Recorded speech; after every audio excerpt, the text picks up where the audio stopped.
Just real quick, a couple notes. Obviously, the practice format was different. We got a lot of situational work done. We'll look at the tape. I always think it's good when you get out of your normal routine. 10, 15 years ago, the Hall of Fame weekend Saturday was a live scrimmage, and for most teams, and I think I think we can get the same work done. It's full go, but we're keeping them up. But much like a game, we're integrating the special teams throughout, and I just think that's more realistic to what happens in a game than just segmented periods. So overall, I was pleased, most importantly, with the operation, in and out, on time, right amount of guys on the field. There'll be a number of things we got to clean up, and the good news is, we've got a month still before we get going, and I was pleased overall. Any questions? Coach Zach Allen agrees to the contract. Yeah, I'm excited for him. How important is it to keep him? Very. You get, we were just talking about it, you get, exceptional player, also with the makeup, much like Courtney, and, it was getting close. It's always difficult in the beginning, and it never really starts. Like, the next deal done in July will be the first, or May, because there's no timeline, and then pretty soon you get closer, and there was a gap, and then I don't really stay in tune to the exactness of it, but I knew we had gotten closer, and 2 days ago I said to him, it appears the ships can see each other on the horizon. And then I asked him, how long is the horizon? And his answer bothered me. He said 20 miles. It's 8 miles. And but yeah, and it's a credit to both sides. There's a lot that goes into it. He's excited, and I think the players genuinely are excited for him when they see that something like that happens. So that's a good thing for the Broncos. A few guys on that defensive line, exception situation. Just what was the kind of decision-making process? Well, a lot of times, for instance, Nick, for instance, is in the midst of a transition, and so Cortland appeared to be the one. You don't know how it's going to unfold, but Cortland appeared to be the one that was going to happen maybe a little earlier. And so the work will always continue. And what I appreciate most is these guys were here practicing. There was none of the noise and potential distractions that can take place. It's always difficult when you're talking about somebody's money, and I understand that. On Zach, he might not have the super body sack numbers, but just talk about he had good numbers of that interior pass rush. It's a big part of it, and you guys said it all the other day. Flexibility across the board, productivity, consistency, stamina. All the things that you're looking for, and periodically there's a player that comes up and you say to yourself, if we're not willing to pay him, then who are we paying? And I can think, that outside linebacker with the Chargers that was drafted by the Raiders, Khalil Mack, drafted in the first round by the Raiders. Now, many of us don't know him, but the makeup is fantastic. And I'm going back now to when he was younger. Production, and what's difficult for a team to understand is when a player like that leaves, then you're like, well, what are we looking for? He's a potential Hall of Fame player with great makeup, leadership, and a rare skill set at a position that's hard to find. So it's never easy for either sides either. There's always that early period. But I think the most important thing that we have to have as a program is trust. And the players have to trust in our training room, in our coaching staff, in our game plan, and trust in why we're doing a 9-on-7 drill instead of not being in pads. And we can show them why. And so you can't BS that stuff. And I think that, again, it's just a credit to both sides of the equation throughout. How has he progressed? Did Singleton talk you into letting him go out there? No, all along, look, he's got a thumb. And, part of it is just the wound and the incisions. If we had a playoff game tomorrow, he'd have a club on and be playing. But we don't have a playoff game tomorrow. And he's smart. So we'll see him pretty soon. How has Zach Allen progressed compared to the initial vision you had for him? It's a great question. There have been free agents that I've signed that you thought you were getting X. Demario Davis, we signed, I think, in the third week or fourth week of free agency from the Jets. Give us another linebacker. And then when he arrived and as he began to play and then became a captain, and then there was so much more that we couldn't have expected. And, you're like, man. And then sometimes, you sign someone and it's like, and I don't want to use the parallel, but my parents loved garage sailing. That was their deal. The one thing they enjoyed together. And I think I had 10 couches growing up, right? And so they come home with a new couch and you'd remove the old one and you were so excited. It was a sectional until you sat in the left corner and it wiggled. And then you realized why it was a free agent. And so you just have to really do your homework and spend a lot of time on it. And fortunately we did. And I would say relative to him, more than this is what we saw, we're excited to get, and then there was this much more. And that's great when that happens. John, just to clarify, was it Nick's inability to transition as a player? No, I was just saying, look, when you guys began camp and it was discussed, the unsigned players, they were all clumped together. And what you don't understand is there are different stages in the process. And so if you would have asked me at the start of camp, and I probably wouldn't have answered it, but I would have said Sutton, Allen, and then, Benito.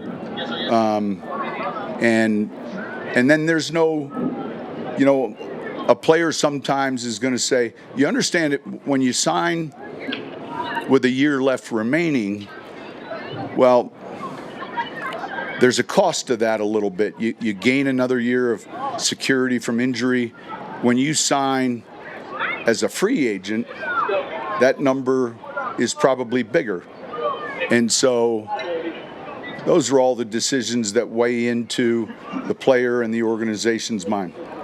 You've had success. You're talking about free agency. You've signed a lot of guys, found players going into their second contracts that then have played really well. Once they've got here, I guess, can you speak to the pro scouting and the way that you and George and that staff? Yeah, the whole process I love here, and that element existed before I got here. I'm talking about the free agents. Now,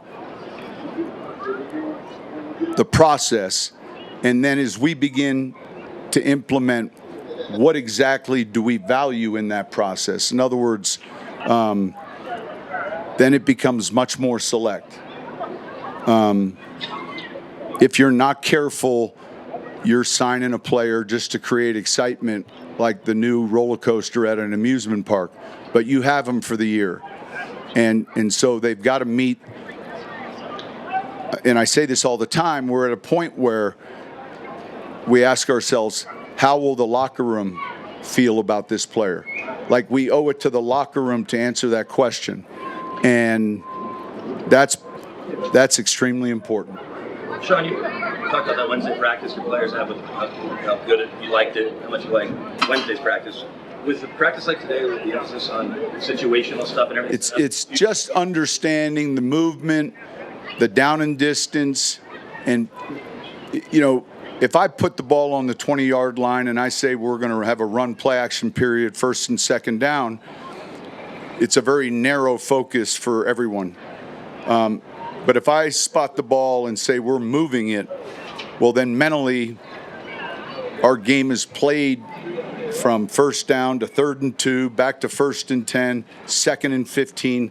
Like in each of those situations, we've got to be thinking more. And so, it's kind of like starting off with a small focus and then beginning to expand it. So it's much easier if you say, hey, here's goal line, and we're going to run 8 plays, and everyone's in that goal line mode. But it forces everyone, coaches included, to look. I've got my call sheet at the 50, and then I'm just after I gave that call, I go to my call sheet for a second down in the same area. Not as a pessimist, but it's incomplete. It's 2nd and 10 at the 50, and then we complete a ball for 38 yards down to the 20. Now I got to fly to that section, hash mark, get the next call in. And so, the players have to do the same thing. What they're defending on one down can dramatically change. They're in the fringe right away. So trying to give them that. And look, we're building up to what's going to be a joint practice and then the first preseason game where they're truly going to have all of it. How has that changed the situational approach with your coaching from when you first got in to even taking over with the Saints to now, with the emphasis on situation, or has it always been like that? Well, in 06, this Saturday would have been, we would have spotted the ball with officials, and it would have been tackle, and then we would not have had the down. Like today, I could tell you the down and distance for the second play. We manufactured it. In those early years, it was where the ball stopped, and so so you might have 3 and out and then start back at the 30, or you might have a drive, but it was spontaneous. It wasn't planned as with regards to where second down was or third down was. It was where we felt the ball stopped. And so it's a little different that way. Coach, Dondre and Jonah were very impressive last year as rookies. What have you seen from them in their second year in the system? Yeah, look, I think for a large number of these second-year players, there's such a growth relative to it. It first starts with just hearing the call and getting a line and playing the defense, and then the more that becomes second nature, then you can now rely on your instincts to play. If you're thinking about alignment and assignment, it's difficult to execute technique and production, And so one of the things as coaches that we always talk about is, man, let's not slow them down with a game plan. Let's not make them thinking. And I want to be coaching more technique as opposed to what to do. And so with those players, they're in that portion of their career where a year ago it was, man, where's my alignment? Where's my assignment? And we haven't even snapped the ball yet. And the objective still is to defend the ball. So when you can slow it down, and all of us the same way, when we know exactly what's expected on a test, we can take it and execute. And then every one of us has been somewhere at some point in our lives where we weren't quite as prepared and we were scrambling. And I think that's the difference in year 1 and 2. Coach Tan last year tied a career high in interceptions. What did you see from him that allowed him to reach that production? Yeah, sometimes they come. I would say one of the challenges with Pat, and I talked to him about it. I said, man, anytime we get one of these elite receivers, man, you're out there and it's clinic film. And then periodically there'll be a guy we don't even know catch a deep ball on him, and it's that mental focus of each week. If it's not an elite receiver, it's still a capable receiver. And so I think you begin to see that discipline regardless of who he was lined up over. And then he's one of those players, the ball kind of finds him. And part of that is his length and his ability to deflect a pass.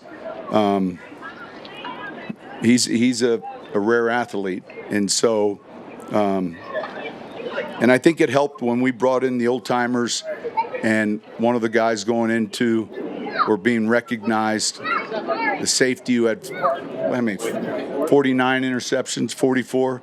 And I asked Pat, how many do you have? And well, if you're Pat, you want to, when you finish here, have the most interceptions. But when he heard those numbers, he saw that was a journey. It was beyond the horizon to get to those numbers. He's also someone that'll respond to a challenge from me. Like, I can turn to him and say, hey, look, like, how great are we wanting to be? Or, I pulled up a clip of a Raider receiver catching and I don't even know who the receiver is.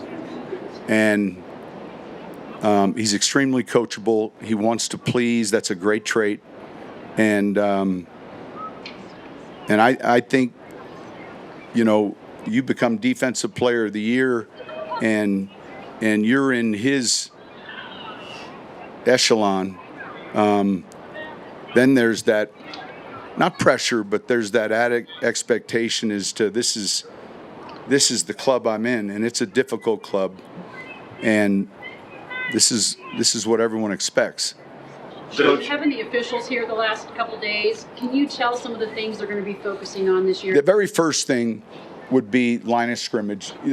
All right, so the neutral zone, and it's a good question because a lot of people, the neutral zone is the length of the football. And so if you're on defense, you can't have your helmet crossing the tip of the brown.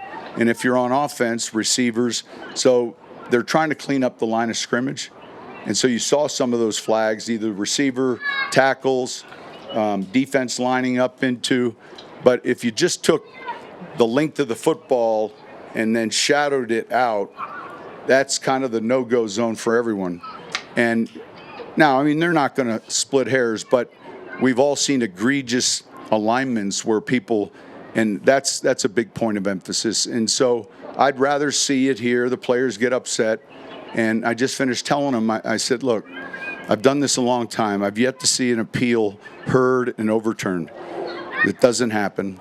And you got X amount of battery life in a game. Get on to the next play. Get on to the next play. We're going to see officials make mistakes. All right? They're going to make them. And just like we all make them. Get on to the next play. And having that mental discipline to just, because the game is a series of next plays. And if the prior play bleeds into, then we need to work on that. Coach, back to Zach Allen. Is there an NFL comp historically that you can think about that played essentially every position in the front? Yeah, and let's make sure we understand, though, his feature, was playing over that 3 technique. He can go to the edge. I'm sure there is. Today, the day he's signing his contract, I want to avoid any comps. But I like to think of them. But I don't want to just try to recite something off the top of my mind. But he has that flexibility. Sean, Yeah. in terms of Cortland or Zach or any other players you want to keep, what is your involvement? You say you're not in the details, but I think a lot of people think you're... Well, no, they come in. Look, my involvement, I meet closely with George, Greg, and Kai, or not Kai, excuse me, Rich. Kai was in New Orleans. And we'll talk about, here's the number one thing we're always trying to find. Where are the close comps you know, where are the close comps? When you can find and agree on close comps, it's an easier process. And sometimes there aren't close comps, you know, whether it's age or, and so I think with Cortland, there were a couple closer comps. And then with Zach, it was a little bit more challenging. So we'll meet, the four of us. I'll meet with the player. Oh yeah, I'll sit down and just, I want to hear his thoughts. I want him to hear from us. We want to get this done. At practice, I might say, hey, it looks like it's getting better, or the two boats have spotted each other. Now, binoculars, or did they spot each other? And I explained to him the horizon was 8 miles, so it's closer than you think. The boats can see each other. And then specifically to the numbers, George might come into me and say, you know, hey, you know, we're thinking about wiggling to this spot. Your thoughts, are we good with that? And so, but I found it best as the head coach to be involved in that process, and yet the reason the player has an agent and we have, these can be emotional. And so, but yeah, that would be how it works here. And it's funny because with 31 other teams, it's different. Each of these teams is a different family-owned business, and you would be surprised how differently all of them are run. And some of them are run very efficiently, just a different way. You know, in New Orleans, it was Mickey and myself. Kai would be the negotiator, but like Miss Gale, I don't know that she was stepping in, you know, on a weekly basis. She understood the direction we were going and wanted to re-sign, and so it just can vary. And I would say I like our process here, and again, it gets back to that word that's so important when you're teaching or coaching is trust. How often are you guys consulting with Greg throughout that Who? process? Greg Tandon. We bring him up to speed. Here's the update. All right, bring him in the room. We'll have a meeting. So there'd be an update meeting, and then hey, this might go to this, and then there's another. And so what we gain is the benefit of someone who's extremely smart and an asset for us in that regards. So he puts great trust in George and I to understand the vision for the player and how that should be structured in the contract, and then we discuss it.